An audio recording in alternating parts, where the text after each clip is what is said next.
자본주의, 솔직히 말만 들어도 참 어렵고 복잡하게 느껴지는 단어입니다.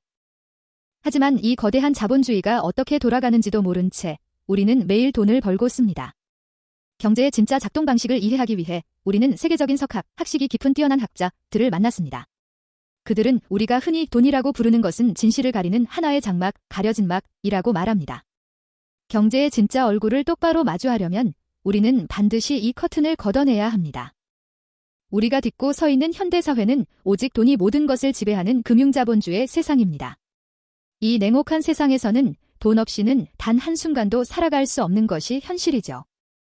그래서 우리는 때로는 돈을 맹목적으로 갈망하고 돈을 아주 깊이 사랑하기도 합니다. 어쩌면 진짜 심각한 문제는 우리가 돈의 진짜 정체에 대해 너무나도 모른다는 사실입니다. 돈이 도는 근본 원리는 전 세계 어디나 놀랍도록 똑같이 작동하고 있습니다. 도대체 돈이란 무엇일까요? 이 근원적인 질문에 답하기 위해 우리의 일상을 돌아봅시다. 가장 피부에 와닿는 이야기, 바로 끊임없이 오르기만 하는 물가 이야기부터 시작해 보겠습니다. 어린 시절, 짜장면 한 그릇은 가족들과 즐기는 최고의 외식이자 행복이었습니다. 그 옛날, 짜장면 한 그릇의 가격은 단돈 15원에 불과했습니다.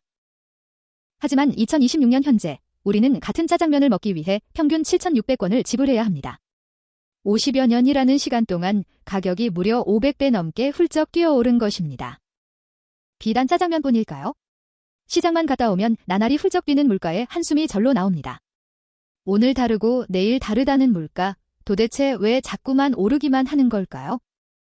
우리는 학창시절 교과서에서 수요와 공급의 법칙이 가격을 결정한다고 배웠습니다.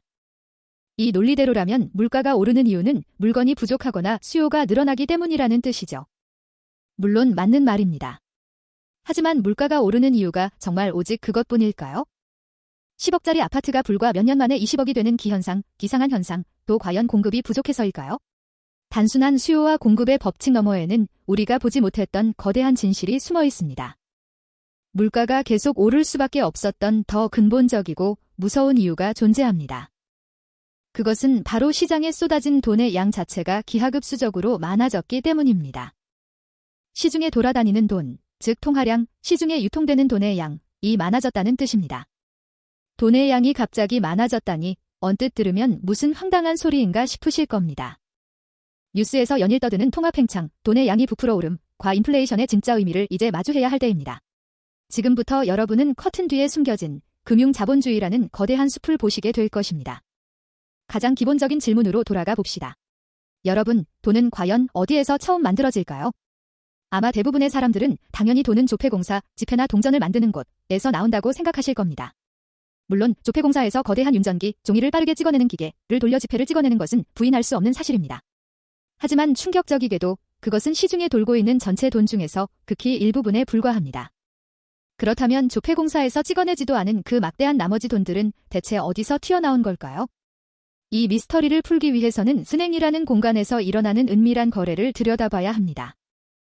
우리는 흔히 은행을 내 돈을 안전하게 보관해주고 그 돈을 남에게 빌려주는 곳이라 믿습니다.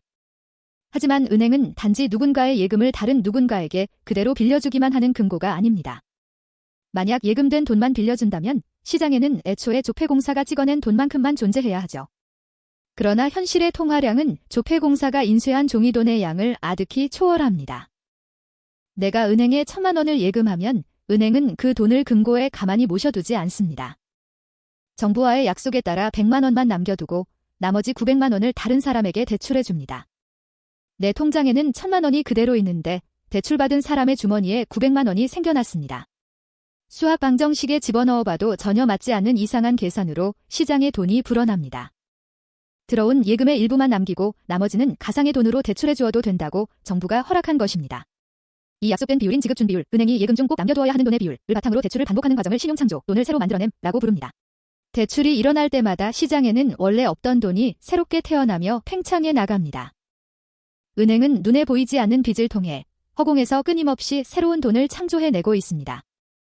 우리가 잃어버린 돈의 진실, 이제 환상의 커튼을 걷어내고 똑바로 마주해야 할 때입니다.